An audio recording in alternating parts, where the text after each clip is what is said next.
We are on YouTube. We are on your regular pla platform.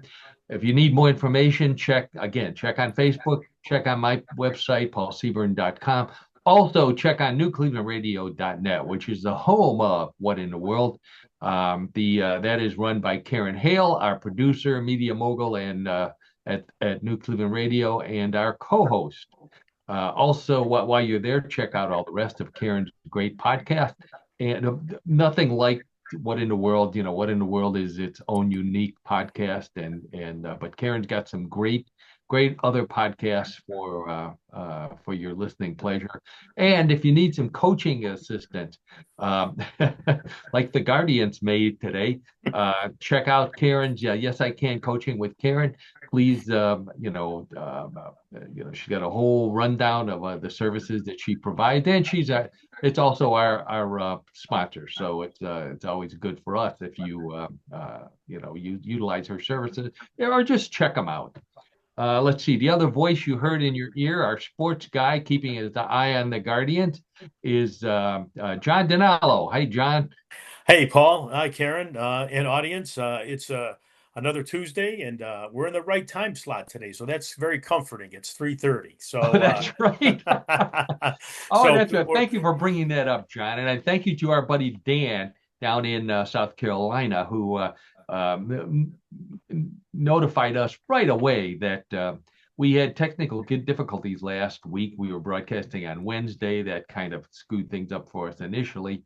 And then we were down for a while, or at least we thought we were. John and I were busy discussing our lives and waiting for Karen to get the podcast back on the air. And apparently, our little conversation there was included in the podcast. So I don't think we said anything to offend anybody. If we did, we don't care. That's the way it goes. It's a That's the brutal comedy truth, show. Paul. That's Yeah, the brutal get truth there. over That's it. right. That's right. Right. All right. Well, speaking of comedy, let's get right to it. What do we? Well, we've got some great stories here for your for the next hour. We've got let's see. Oh, that the Halloween is coming up soon. We've got Halloween candy wars. So your sweet tooth will ache after hearing these. I've got a flaming hot world record from Austria. A deer's least favorite sport. This story is from New York.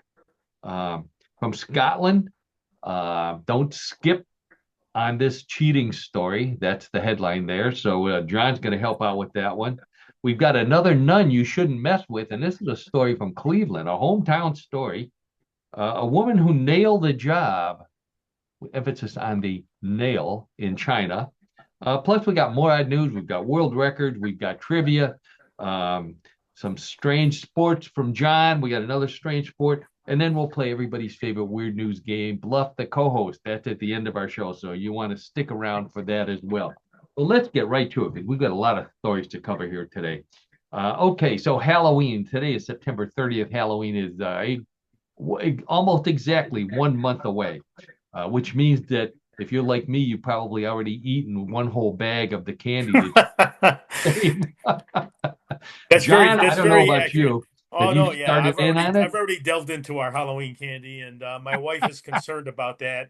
It's like it's a tradition every year. I don't know if I can ever control myself or whatever before the Halloween holiday.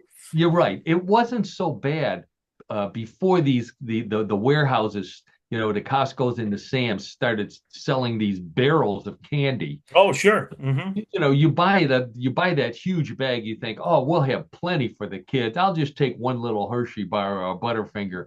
And before you know it, half the bag is gone and you got to go get another one because now you don't have enough. That's So very anyway, true, Paul. Very true. I'm glad I'm not the only one there. Okay, so here's a story for fans of M&Ms.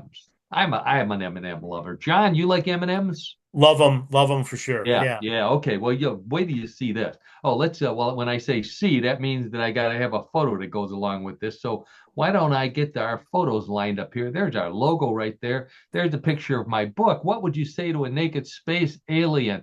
My favorite funny alien encounters. from my years at Mysterious Universe. Please check it out. It's available on Amazon, or you can get a link at my website, paulseaburn.com. Okay, so we've got an M&M story here. In New Jersey, a tractor trailer was carrying a full load of M&Ms, last minute deliveries for Halloween, when it rear-ended a parked tractor trailer and spilled the entire load of M&Ms across Interstate 80 in New Jersey. Very busy freeway. It was at night, fortunately. No one was injured, but Tucker Carlson, who's a huge fan of M&Ms, he heard about it and he rushed there to give mouth to mouth to any green M&Ms that may have needed it. John, he's a huge fan of those green M&Ms. Yeah, he See, I thought, didn't know that. That's interesting. oh yeah, he thought that they were sexy. They had the high heels, in the commercials. The Oh, green sure. Yeah, huh? female I'm ones. familiar. Yeah. Yeah. And then he got all upset because M&M's tried to downplay the sexiness, and they put her in, like white running shoes or something, and uh, one of those ready-made, made for TV uh, controversies. Uh, Sure. Sure. yeah.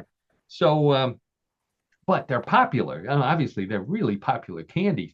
So Mars, who makes them, they were concerned. So they sent their own emergency vehicle to the site to help rescue them. The emergency vehicles for this type of candy is called an EMNMS, an EMNMS. Well, they're a little play on words, obviously. I guess, yeah. It's a play on letters. It's a play on letters. That's Yeah, what. letters. You're right. Not really words. Right. Good one, Paul. Good one. So the cleanup crew said that they found out that M&Ms don't, they melt in your mouth but not in your hand.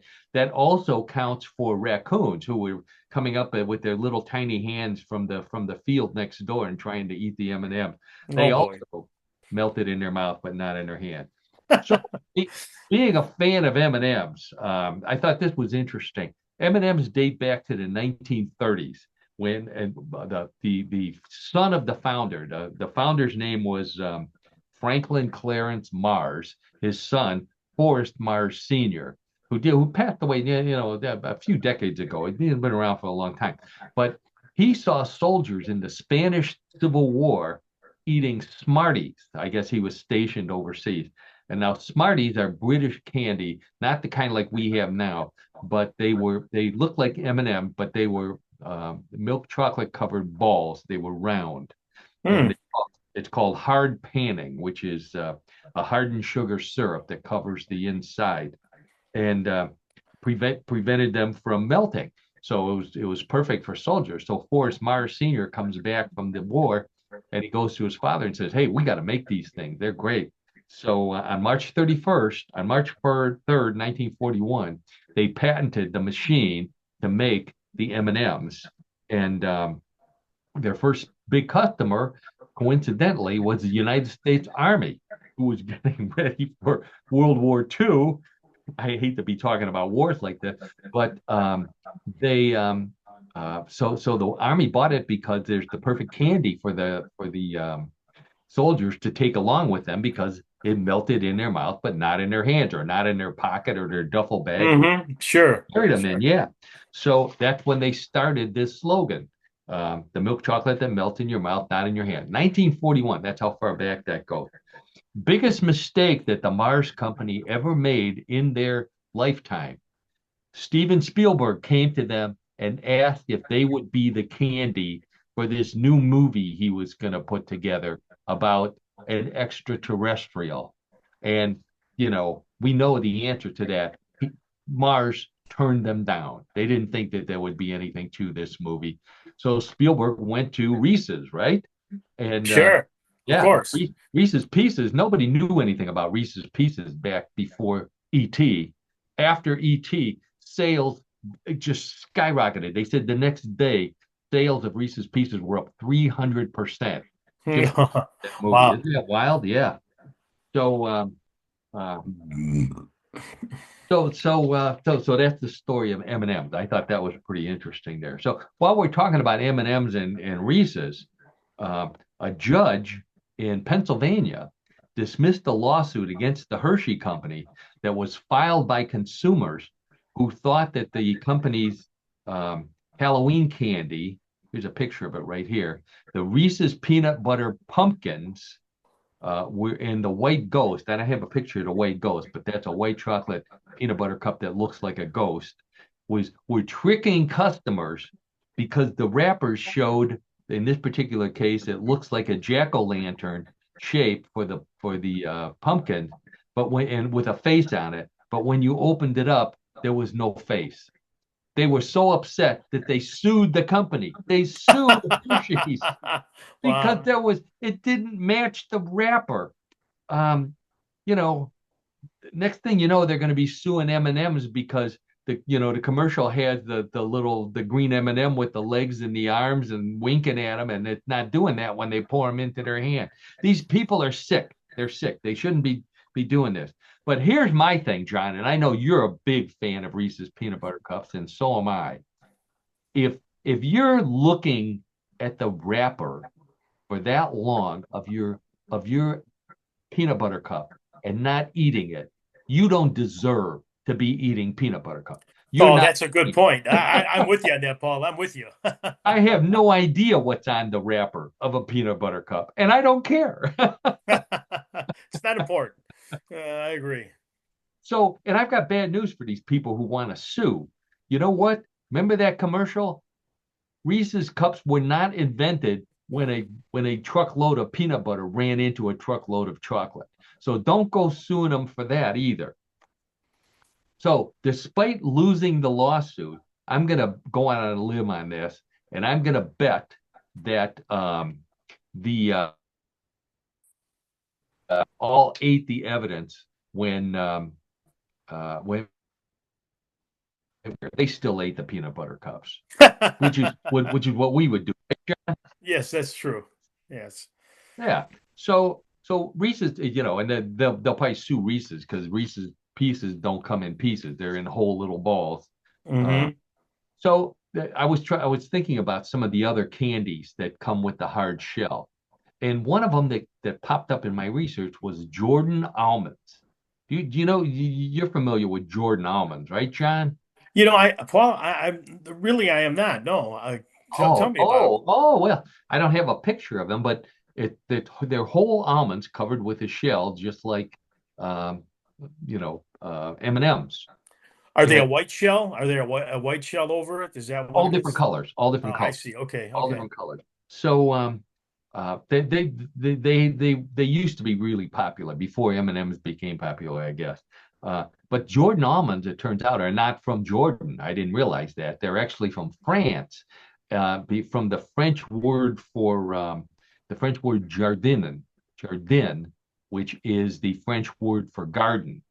And uh, basically, the theory is that they call them Jordan almonds or garden almonds because they were grown naturally um, um, rather than wild, so they were cultivated.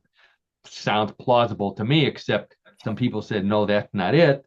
It's also it's a corruption of the name Verdun, which is a town in France in the 13th century where medieval crusaders are going through France and they brought sugar with them from Europe on their way to the Holy Land, where they mixed it with almonds, I guess. I don't know. So it the so that one didn't sound quite as good. And then the stalwarts that still think it came from Jordan. Jordan is one of the original homes of the almond trees, and Hmm. the almonds that they grow there are little skinny ones that look better in the candy. But the whole thing's not worth fighting over because the only time you see Jordan almonds anymore today is at weddings. So you probably haven't been to a wedding in a while, but if you go to a wedding, they usually little party favors. They put them by your plate. Look, Hmm. Sure. it's like being on the airplane. There's like three almonds, little white almonds in there. One for the bride, one for the groom, and one for whoever's paying for the wedding. I guess, and then pretty much it. Oh So, my. so there's our candy story there. Now, Oh, so this was a popular story on Facebook this week. This is from my kids don't try this at home file. And this is actually from a little special section of the kids don't try this at home file. The section is we really mean it. Don't try this. The Okay. You'll Okay. fly.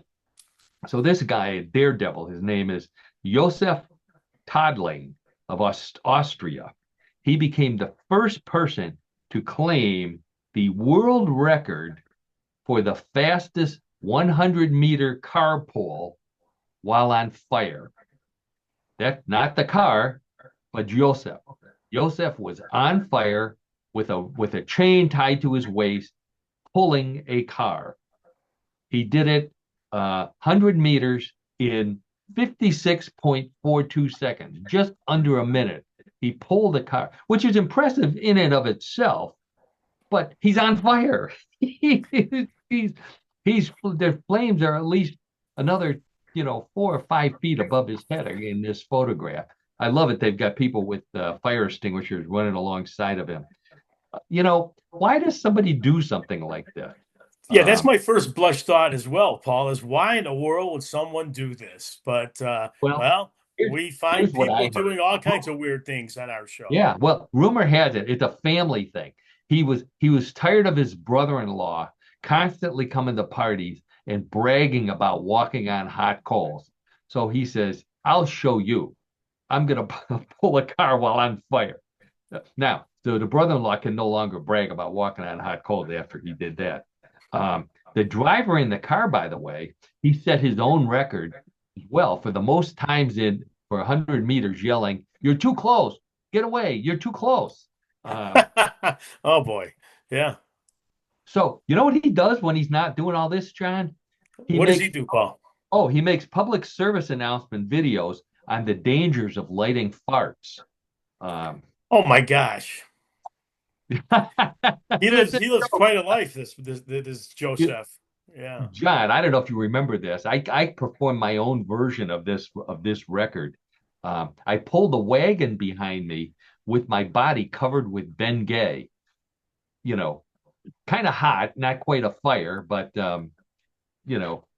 that's the closest I could get to being Well, fire. I think it's fortunate that's the closest you've gotten, Paul, so you don't have to Yeah, meet yeah. Joseph here. So, John, wait till you get this segue here. So, whenever I see the name Ben Gay for the ointment, it reminds me of a football player. Do you know the football player that I'm talking about? Well, yeah, in fact, this football player, if I'm thinking of the same person, played for the Cleveland Browns and Yes, he did. actually Yes, had the he did. same name. His name was Ben Gay, and he was a running Ben back. Ben Gay. So, I was living in Texas at the time, and I knew about Ben Gay in high school because Ben Gay went to Spring High School, and that's where I lived in Spring, Texas. And Okay. he was a superstar. He was a stud. He was the most talked about running back in the city of Houston for at least one year when I guess his senior year. Um, he um, uh, he ended up playing for the Browns in the 2001 season. He was a third string running back. This is how bad the Browns were back then. So Ben Gay, with that unique name, is third string behind James Jackson and Jamel White. Now, I bet you remember Ben Gay more than you remember James Jackson and Jamel White. No, you're right, Paul. Yeah, for sure. Obviously, because of the name. I mean, yeah, what a moniker, right? Yeah. Yeah. So Ben Gay played his first game was against, or his best game was when the Browns beat the Baltimore Ravens out of revenge because they were the old Browns, beat them out of revenge 27-17. And he had 18 carries for 56 yards, including a touchdown. Unfortunately, that was pretty much the end of his career, and he retired after that. So Ben Gay, little trivia. Sure. Uh, That's a good one, Ben Paul. Gay, yeah. His name was Benjamin Gay Jr., I think. So there was a Benjamin Gay Sr. somewhere in there. Oh, Okay, okay. we're sticking with sports. Now, this is a weird one for you. This one comes from Long Island. Animal rescuers were called out to a home in Long Island to free a deer. And the deer, this sounds like a local story in Ohio here. The deer was tangled in a soccer net in somebody's yard. So the poor deer, I don't know if it was running, didn't see the net, got all tangled up in it, but was alive. So the animal rescue people managed to um, untangle it from the net and free it. And the neighbors, they talked to the neighbors afterwards, and they said the neighbors all said that watching the rescue was far more interesting than watching a soccer match, which I can agree Apologies, with. apologies to all you soccer players and fans out there. Yeah, I know. We just lost them all. I'm just kidding. I'm kidding out there. So the deer ran away unharmed, but the two rescue workers were really frustrated because then they had to put the soccer net back together, and that took them hours.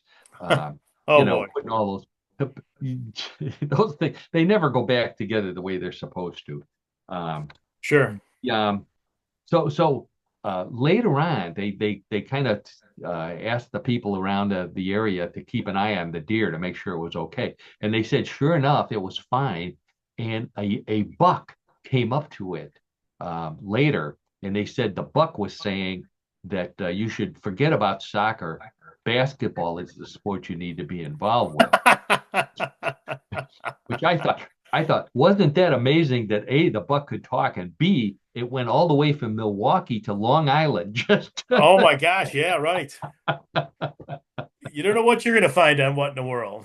there you go. That's right. So I'll be honest with you. I'm not a big soccer fan. I would watch deer playing soccer though. If deer played soccer, I think I'd be a fan of that. It would be different, Paul, for sure. It'd be Well, different. John, here's my theory. Now that we've talked about deer playing soccer on What in the World, sometime next year, you're going to find a story that there's a pub in England that started a deer soccer league. Mark You know, my word. that sounds very plausible. Yeah, I'll mark your words on that one, Paul. Okay, okay. On September 30th, I predict that. All right. This story comes from Washington, D.C., another animal story here.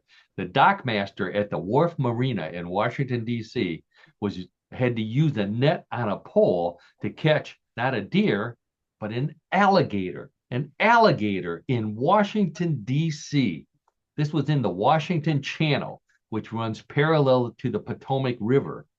Uh, so they caught an alligator in Washington D.C., which sounds to me like this is um, the latest security idea that they're testing in Washington is moats, right? They're putting moats around the buildings now. I'm sure the White House will be doing something like that and filling it with alligators. Alligators are not native to D.C., which means that this is a sign that tourism is up in our nation's capital because it probably came from where? From Florida.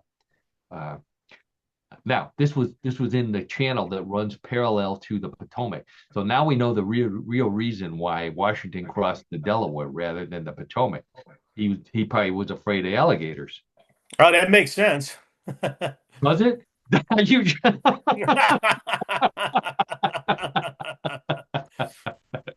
Okay, Oh, that's one. So it makes sense to one person, and that's all I'm striving for. If I can make sense to one person here, John. Okay, so this gator needs to move to Texas. Why? Another segue. You're going to love this. The Florida Gators are playing Texas this week. So it'll be there for the big game, against Arch Manning Jr., or whatever his name is. yes. Uh, and then he can stay in Texas because the Florida Gators are playing Texas A&M the following week, and Texas A&M is in College Station, which is just north of Spring, which is where Ben Gay came from. So All these connections today, Paul. All these connections. Wow. we tied it all together there. Uh, Believe it or not, for those of you who've never been to Texas, I lived in Texas. I lived in Houston for 28 years. You can see alligators in downtown Texas. There's a channel that runs through downtown called Buffalo Bayou, and there are huge, it's 8-10 foot alligators occasionally seen in Buffalo Bayou. They don't go very far though because they start swimming through downtown Texas, downtown Houston, and they see these stores selling alligator leather cowboy boots, and they immediately turn around and go back to where they came from because Yeah, they nobody didn't want to be the next pair. have Expensive boots, but beautiful boots. I remember those alligator boots. Okay, so we since we're talking about sports here, we've got an update on a strange sport that John talked about. It probably at least a year ago, to my knowledge, and we'll find out here.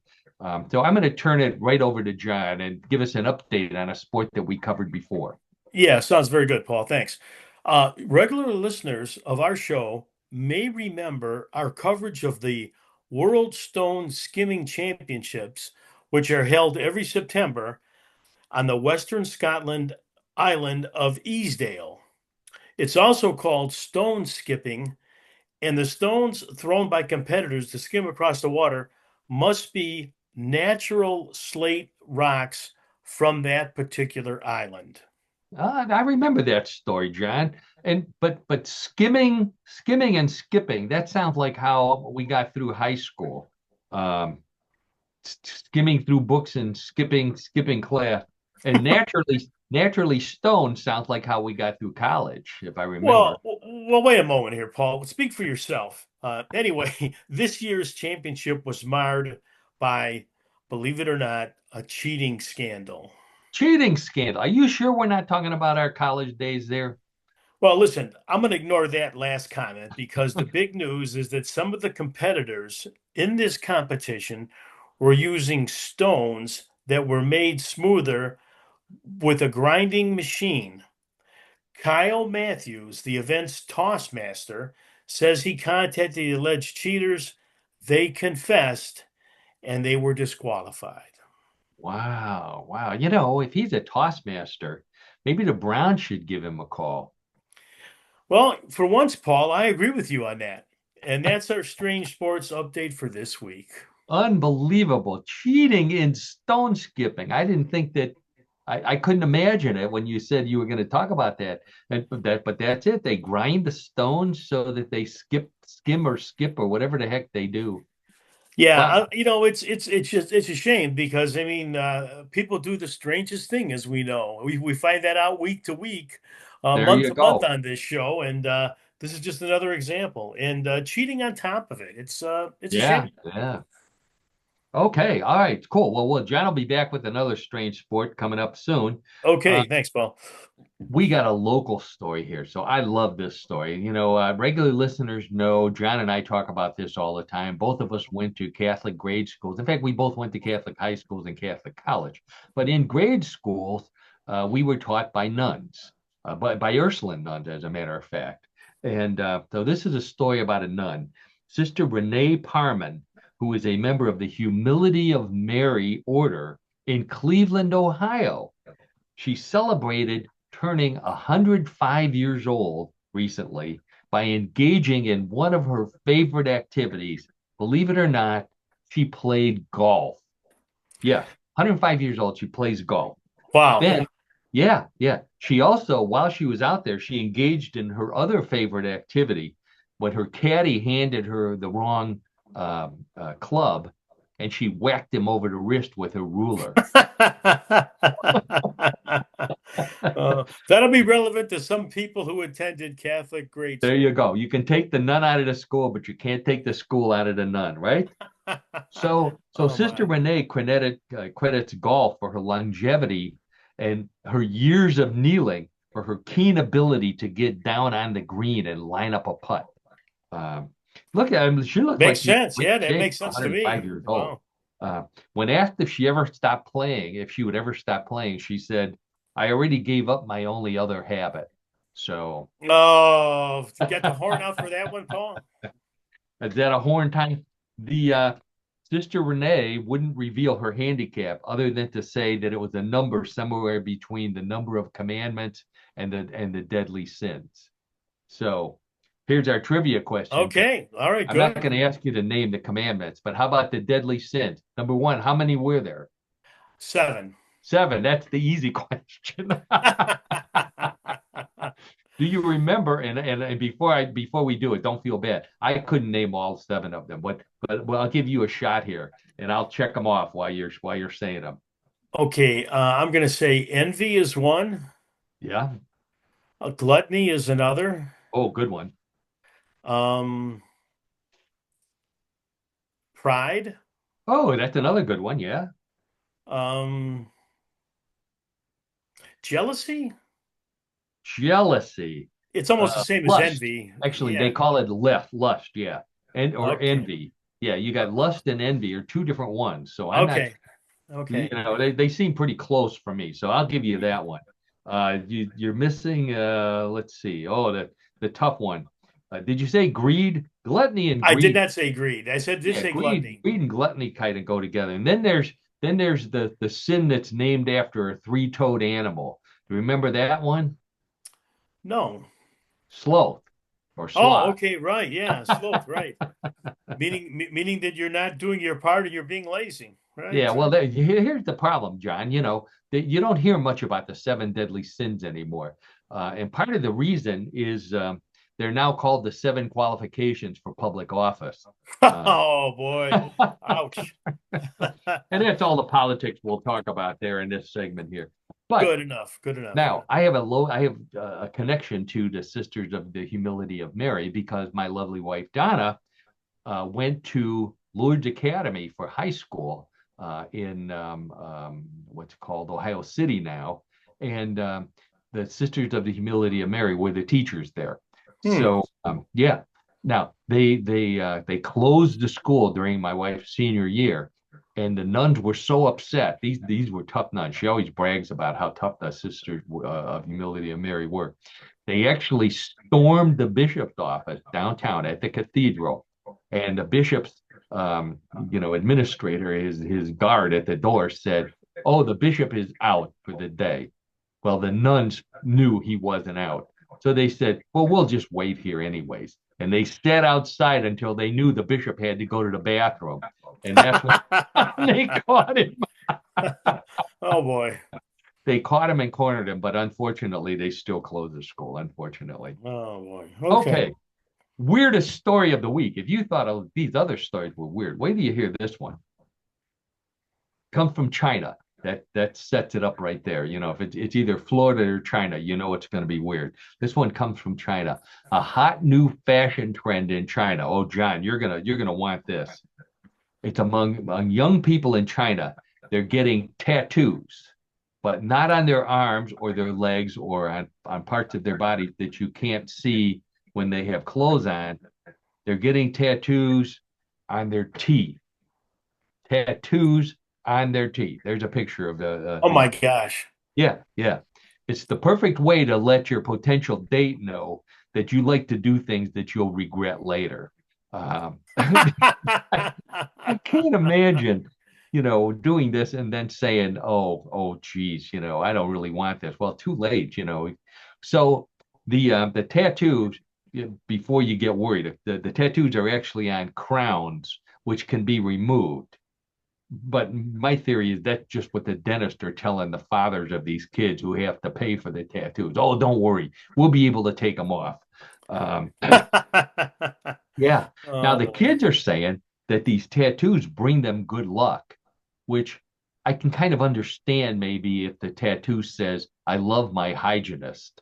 Um, give, give them something, some incentive to dig all the crud out from between your teeth. So they also said one of the things the kids like to do is get the name of their boyfriend or their girlfriend tattooed on a tooth, which now teeth are pretty small. I was trying to think of some names that would fit on a tooth, and I couldn't think of any one letter names, two letter names. If it's a guy, if you want it for your boyfriend, I came up with Al. Okay, Al would work in two letters. Bo, Ed, Hi, Mo, and Cy, all two-letter names, right? Sure, Okay. sure. So also from MASH, one of my favorite characters on the show, BJ Honeycutt, which by the way, I don't know if you remember this. Um, he was um, um, he was named for his parents. What were his parents' names? B Honeycutt and J Honeycutt. Well, So I that kind of stands the reason, right? Yeah, Hawkeye, that drove Hawkeye crazy because he never told him what the BJ stood for. Now, if you're Right. a girl, The only two-letter girl's name I could come up with was KD, like KD Lang. Other than that, what are you going to do? Uh, and KD KD Lang, everybody knows, is gay, so it'd have to be her girlfriend who got the The tattoo. tattoo. Yeah, Right. right. Okay. People in San Rafael, California. Another animal story. We got a bunch of animal stories this week. We're terrified um, because a squirrel has been leaping out of trees and attacking them so badly that a number of them were sent to the emergency room for bites, claw scratches, and rabies shots. Now here's a picture of a sign that they're posting on telephone poles in the neighborhood where this squirrel lives, with a picture of the squirrel leaping from the tree. That this is not a joke. More than 5 people have been attacked by a very mean squirrel over the past few days in Diablo Circle and Mount. Listen, several have gone to the ER. This squirrel comes out of nowhere and will attack legs, arms, faces, and leave bites, scratches. We're working with the wildlife department to catch the perpetrator, but do not walk your dog or play tennis in the area. Beware at your own caution. I noticed that they mentioned tennis and not pickleball. I guess maybe squirrels don't bother you if you're playing pickleball. But so the theory is that this is what happens when the price of nuts goes so high that people who feed squirrels are trying to trick them by painting those styrofoam peanuts that come in boxes. That's a And this cruel hoax. That's a cruel is, hoax to the squirrel, Paul, is what I think. yeah, unbelievably cruel, John. I agree. So people in California, that's where the story's from. They're finding out now that electric cars aren't as good as gasoline cars for running over squirrels. Uh, Oh, wow. Yeah, I know. I know. This is California again. So the animal control experts are warning people that if they do see the squirrel and they want to try to reform it, don't try to hold its little hand and sing Kumbaya. That doesn't work. And John, you're the word guy. Some people are calling it a feral squirrel, which I believe is redundant. I think all squirrels are feral. Yeah, Um, I would think so. I don't know if there's a squirrel species that is not a feral, to be honest Yeah, with you. exactly, Right. right. Yeah, And yeah. you can't tame a squirrel. I mean, if you could, people would be breeding them with little dogs and making half squirrel, half dog, squirrely poop kind of Oh, thing. yeah. Yeah, yeah, I know. People would buy that. So Mhm. if squirrels are so scary, why don't any colleges have them as mascots? That was my question. John, can you think of a college that has a squirrel as a mascot? Uh, Not really. No, off the top of my head, Paul, I can't recall. Is there a mascot? A school Believe it that or has a not, mascot? there's Yeah. two. And the second one is one that both of us should have gotten. The first one is Haverford College, which is, I think, in Massachusetts. Their mascot is the black squirrel. But Okay. Oberlin College, right down the road in Oberlin, Ohio, Mm-hmm. yeah, their mascot is Yobi the squirrel. Now they call him Yobi. Here's a picture of Yobi, by the way. Yobi the squirrel, Oberlin College. Um, the original mascot for Oberlin College was the original one was the Yeoman, Yeoman, which stands for Ye Omen, or for Oberlin men. That's a shortening of Okay. All what that's right. called, yeomen. So when they allowed girls in, then they had the yeomen and the yo women, but neither one of them translated very well into a stuffed animal that they could, put on the field and get people to cheer for. So they on this campus, they have albino squirrels. White squirrels are only in Oberlin, apparently. I've never seen a white squirrel. Uh, so they decided, hey, here's an idea. Let's make our white squirrels the mascot of Oberlin College. So Yobi is a white squirrel, and there you go. I had no idea. Wow. I didn't either.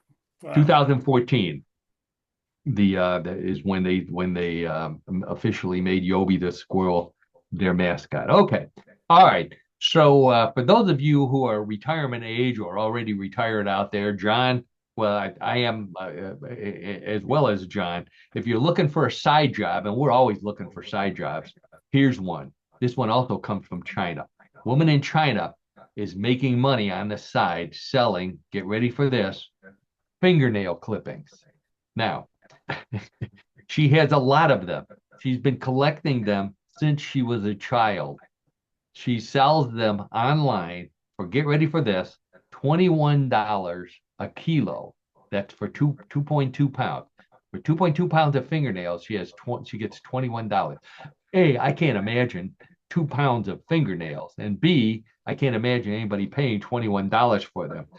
But apparently, in Chinese medicine, fingernails are ground down and made into a powder that can be used to treat, allegedly, tonsillitis and abdominal distension, which is, abdominal pain, basically. Apparently, there's no word in the Mandarin language for ew. Uh, can you believe this? That is, Paul, that is very strange, but very, very commonplace for our show, of course. Yeah, yeah, exactly, John. What in the world are they doing in China? That's the question we asked Wow. when I saw this story. So now you know why your creepy office mate is crawling around on the floor of his cubicle with a magnifying glass and a flashlight and a baggie. He's got a side gig. Um, rumor, yeah, yeah. Rumor has it that toenail clippings sell for a lot more, but only if you make a video of yourself clipping them and post it on OnlyFans. People pay a fortune to watch both men and women, and I'm not making this up, clipping their toenails on OnlyFans. You know, there's people who are into all kind of kinky things. Finally, if you're clipping your toenails and you have a toenail fungus, you should take them not to the medicinal place, but to a brewery in Tokyo or in China because they can make beer out of the Oh fungus. my gosh. How about that? Oh. Toe beer, yeah. It just doesn't sound too appealing. I know. I mean, if no, I'm not even going to go there. I'm not even going to go there. Okay. The Minnesota Department of Natural Resources is urging residents to fish with hot dogs. Fish with hot dogs. What are they fishing for? They're fishing for rusty crayfish, which are an invasive species that has taken over the 10,000 lakes of Minnesota. That's their motto. 10,000 lakes. They're now slowly but surely being filled with these invasive crayfish that are eating the natural, the native wild rice plant that are in the lakes. Which, by the way, this explains why Joey Chestnut was seen at a Minneapolis sporting goods store buying scuba gear. So he's he's going for those underwater hot dogs. He's going to search out hot dogs anywhere, I guess, Yeah, Paul. oh yeah, sure, before those crayfish get them. Oscar Mayer had donated the use of their new Wiener submersible. Um, Oh my gosh. So now, if for anybody up in Minnesota, if you're listening to the show, they said don't use bratwurst and relish on the hook, or you'll catch a pickled herring. The Oh, you got to have oh, a horn for that one, Paul. long way to go for that one, huh, John? I'm Oh sorry. yeah. That's okay. That's But okay. while I have your attention, I don't know if you remember this, but I think we saw the band Rusty Crayfish when they before they changed their name, they were called the Iron Lobster. Um, and then they did one too many outdoor concerts and they got wet and they became Rusty Crayfish. Iron Lobster, Rusty Crayfish. I get it. Yeah. I understand it, but I don't know if I really want to understand it, to be honest with For you. new listeners, by the way, that was a sympathy laugh from John. You're so right, Paul. You're so right. It, So I'm thinking if wieners can be used for fishing, the hot dog company should be advertising this, I think. So John and I grew up on Conn's hot dogs.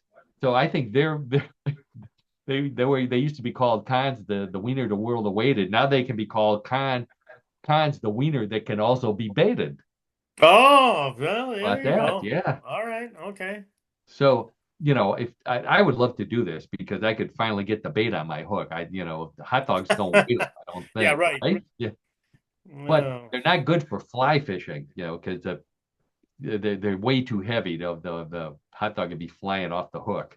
Uh, so on that note, wow, I had a lot of sports stories. I didn't realize how many sports stories I had this week. And yet, even though it's the end of What in the World, we have one more sports story coming from What in the World of Sports with John Denalo.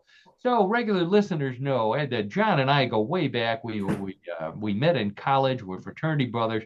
John knows more about sports than anybody I know. So I turn to him at this time in every show and I say, John, I need a sport that fits with the theme. What in the world? A real sport, sometimes strange, always funny. And regular listeners know every week John reliably comes up with a sport that's usually weirder than the last one. So, John, hit us with the weird sport for this week. okay, Paul, I will. Thanks for the introduction. So, our sport this week is very, very old, but you have probably never heard of it before. It's called ancient spear throwing, but it's not like the javelin throw you know from track and field or the spear throwing from jungle movies. Ancient spear throwing uses a tool called the atlatl. And the Mm, atlatl is a stick with a hook on one end that fits into the neck of a projectile or a spear. The atlatl was used by many indigenous cultures worldwide, but was gradually replaced by the bow and arrow due to its ease of use and portability. However, that doesn't mean it wasn't useful to prehistoric hunters. The hook at one end of the atlatl engages the back of the dart, and the user then throws the atlatl with a powerful motion like the long throw of a baseball. wow. Hunters liked the atlatl because it significantly increased the throwing distance and power of spears. I had never known of any of this. It was very, very John, fascinating to yeah, find this out. for those of you listening, so instead of holding the spear in your hand, the spear fits into the end of this tool, this atlatl, and then you fling the spear. Um, so that makes a lot of sense. That would be Oh, much sure. faster and farther. Right. Uh, Now soldiers had mixed reviews of the atlatl for warfare. hmm, While it extended range and force of spear throwing, the atlatl required a large throwing motion that made it less practical for tightly packed formations of soldiers or if they were trying to hide. So, again, that's where it was not as effective in warfare. So, around 1000 BC, the bow and arrow began to replace the atlatl as a dominant weapon in many regions, primarily because the archers could carry more ammunition and bows, and they were generally easier to use. So it was an improvement, to have the bow and the arrow. that makes But sense. Yeah, yeah, that makes sense. John, not to interrupt again, but this no, picture and a previous one showed Native Americans and Eskimos using these. So this sure. this was something that was used in North America back before the bow and arrow became popular. I had never heard of it before. Same here. So the atlatl didn't disappear completely, however. It is still used for recreation in many parts of the US.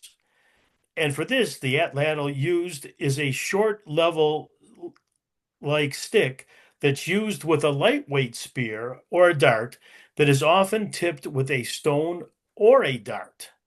Now, there are atlatl competitions throughout the country, and there was actually one that was held last week in Vermont, and it, along with other tournaments is overseen by the World Atlatl Association, or the WAA, which promotes the sport of atlatl throwing for both distance and for accuracy. Well, that makes it official. That makes it official. They've got an organization, a You have the ruling body. association there, right? Exactly. Yeah. Now, Here's in Will. it, This is Wilford Brimley, by the way, throwing it out. if not, it's a pretty good impersonator.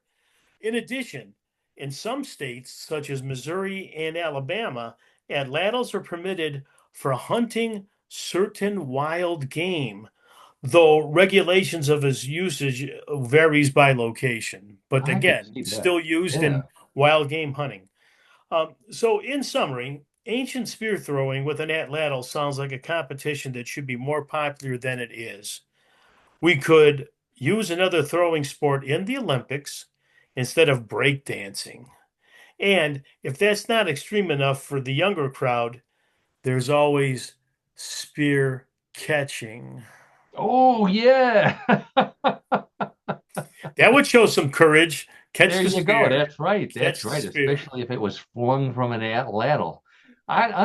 This last picture here, John, is that has a ram, like a sheep, Yeah. Uh-huh. that the Native American is throwing his atlatl, hunting bighorn sheep.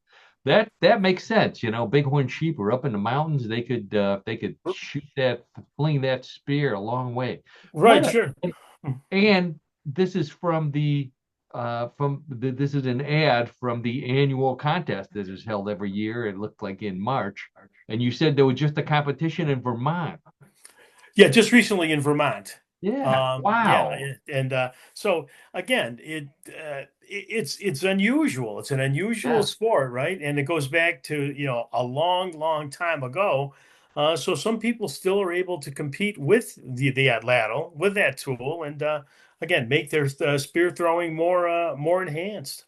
Well, I agree with you. I think that it should be more popular. It looks like something that could catch on, and that it's an easy thing to participate in. Uh, Yes.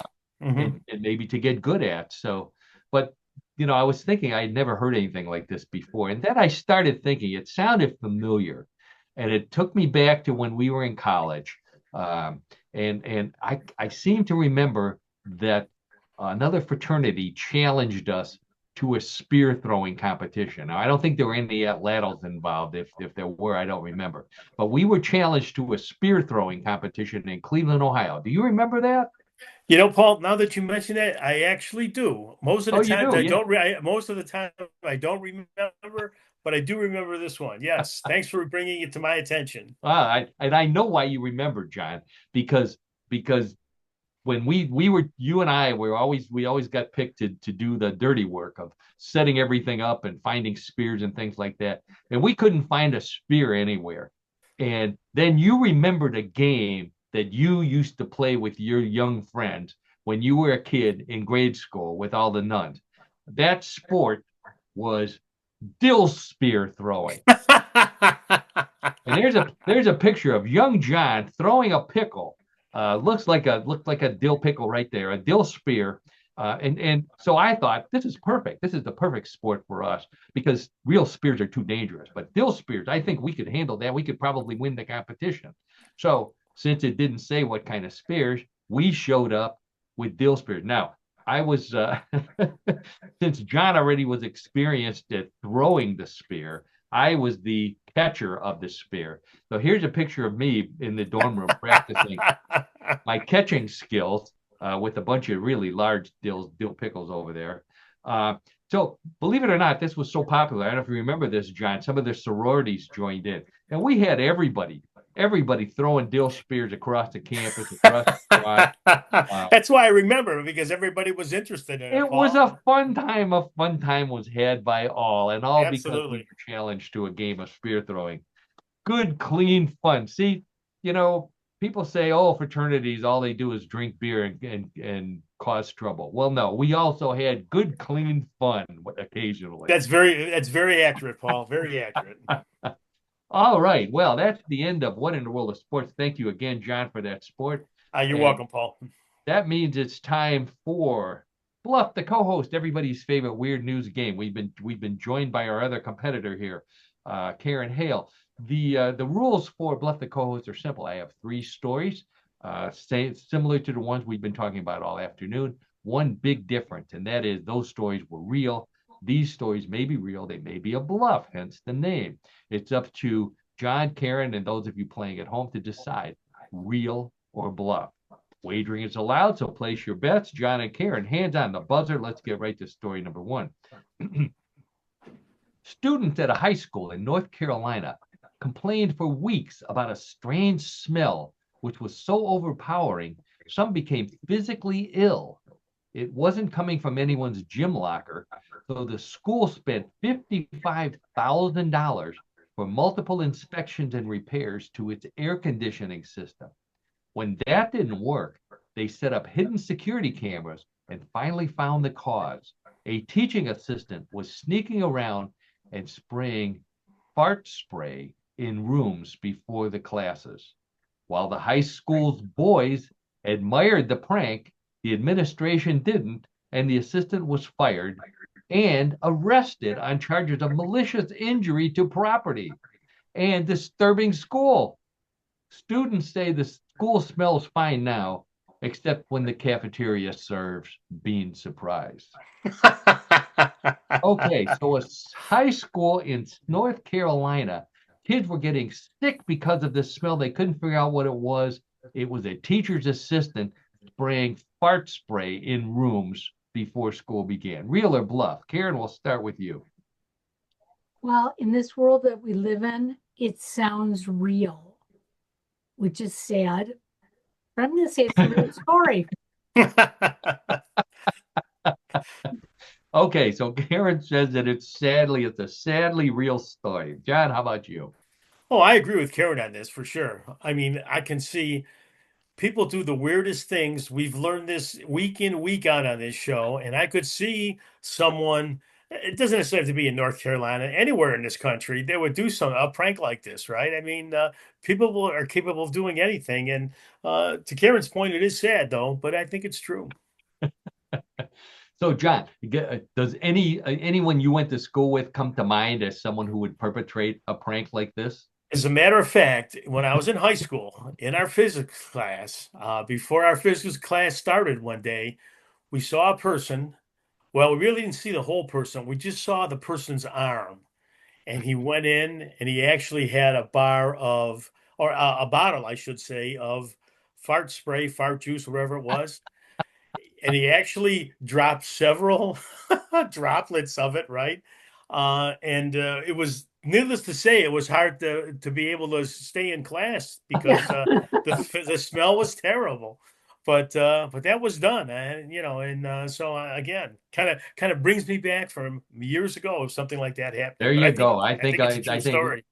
I'm sure there's a lot of people in listening our audience that felt the same way. And good news for both of you. I don't need to check with the judges. That's a real story. All right, Karen, way to go. We're starting off on the right foot here. That's great. Right. Sad but true. Okay, so scores tied 1-1. Let's get right to story number two. There are some jobs that you would think can't be done from home, like construction work. Believe it or not, that's no longer the case in Japan, where an entire crew of robotic construction workers paved a new road without a single human worker showing up on the job site until it was finished. The 1 mile road was built by robotic earth movers, robot tree removers, robotic cement mixers, and robotic road pavers. All of them were controlled remotely by human construction workers sitting at home watching on closed circuit TVs. The finished road passed the local building department inspection, and homeowners living on the street said it's better than the old road. They also appreciated not having to watch the robots standing around doing nothing or bending over to show their butt cracks. So, construction workers used robots so they could stay home and construct an entire road 1 mile long in Japan. Real or bluff? John, we'll start with you. Well, I'm going to say this is a real story, and I can see it in one sense of being progress, right? I mean, instead of having the individual worker out there on the roadway doing his work, let the machine do the work, right? And let automation improve our lives. And that way, the people didn't even have to leave their homes, or they could watch the construction taking place on closed circuit TV. So I think it's a true story. Okay, John says it's true. Karen, how about you? I have to agree. Sadly, it takes jobs away from individuals like the three of us who are still looking for that, one wonderful job. But I'm going to say it's real. Wow. Okay. So John and Karen both say that's real. Let's check with the judges. And the judges say someday it might be real, but for now it's a bluff. There's no Oh, okay. All right. Okay. no control. I checked it out. There's no construction workers that robotic construction workers that can be done do create an entire road Huh. robotically, remotely. So I think all in right, the future, though, I oh, would think that's on the horizon another for couple of us. years. You better believe it. Okay, I agree with that. All right, so scores still tied 1-1. Points are doubled in round number three. But we're going to end up with a winner or a tie here. So let's see what we have. A team of scientists in Africa noticed that flies seem to fly around just about all the animals except zebras, but they were unable to figure out why. But instead of doing a study on that, they decided to paint cows to look like zebras and see if flies are dumb enough to fall for the ruse. They put tape on black cows, painted them with white stripes, and sent them out to pasture. Sure enough, the flies ignored the zebra cows and went looking for black cows to bother. The scientists plan to try this on a larger scale, and while they still haven't figured out why this works, they warned humans that this won't work against mosquitoes, even if you have a face like a zebra. Okay, and people who look like that, right? So, scientists in Africa painted black cows to look like zebras to see if the flies would stay away, and they did. Real or bluff? Karen, we'll go back to you. Uh, this sounds like too much work for the farmers to do. So I'm going to say it's a bluff. Oh, okay. Karen says it's a bluff because it's too much work for farmers, and they got plenty to do. We'll vouch for that. Okay, John, how about you? Well, I think people are always trying to come up with new ideas and new things, and so I think it's true.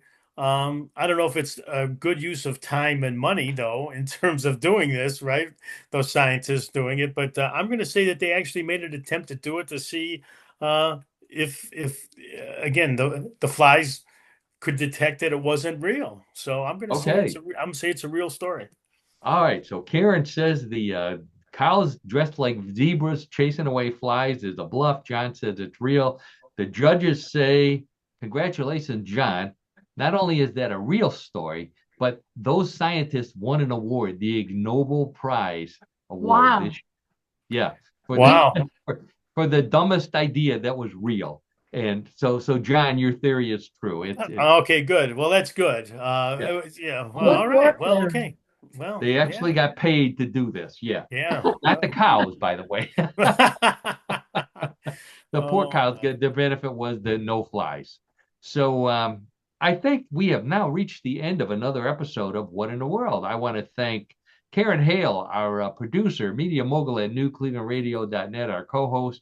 Thank you for everything you do for our show and for all the great podcasts on newclevelandradio.net. Please visit the website, check out those podcasts. Also check out Yes I Can Coaching with Karen for all your coaching needs. I also want to thank my old buddy John Donalo for What in the World of Sports, for being our color commentator and co-host and putting up with my nonsense week after week. Thank you, John. You're welcome, Paul. It's always a lot of fun to do the show, and again, very comfortable in our time slot of 3:30 here on Tuesday. Creature of habit there, right there. John is. He likes that 3:30 on Tuesdays. I agree.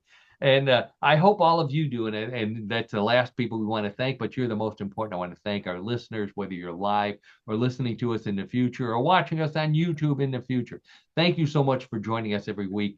You're the reason why we do the show. We hope that you have as much fun listening as we do putting the show together for you. I hope that you have a great week. stick with us. Send us feedback. You can send feedback to me on Facebook. You can send it to Karen at newclevelandradio.net. You send it to me on my webpage, paulseaburn.com. Please send it to us. We like to mention people. We like to do stories that have been submitted, and many of you know we're wide open. We love doing stories that our listeners submit. So, on that note, I want to make mention that we will be off for 2 weeks in a row. For a change, we're going to let you know ahead of time that we will not be available to do the podcast for 2 weeks. So that means we'll be coming back. I think I looked at the calendar, October 21st is the next Tuesday that we will be broadcasting One in the World. So check out all those sites and you can listen to past shows. We're just as funny the second and third and fourth and fifth and sixth time around. I guarantee you. And on that note, John, did the Guardians win or lose? Unfortunately, the Guardians lost 2-1. Oh, okay. All right. Well, that's we still got 2 more games to go. 2 more and games, another they've game been on a tomorrow roll. about 108. So let's root our home team on. There you go. That's right. All We're right. not going to talk about any other sports teams. The Guardians are our team for this week. Everybody have a great week, and we will see you in 3 weeks. Have a Bye-bye. great week, everyone. Take care. Bye. Bye-bye.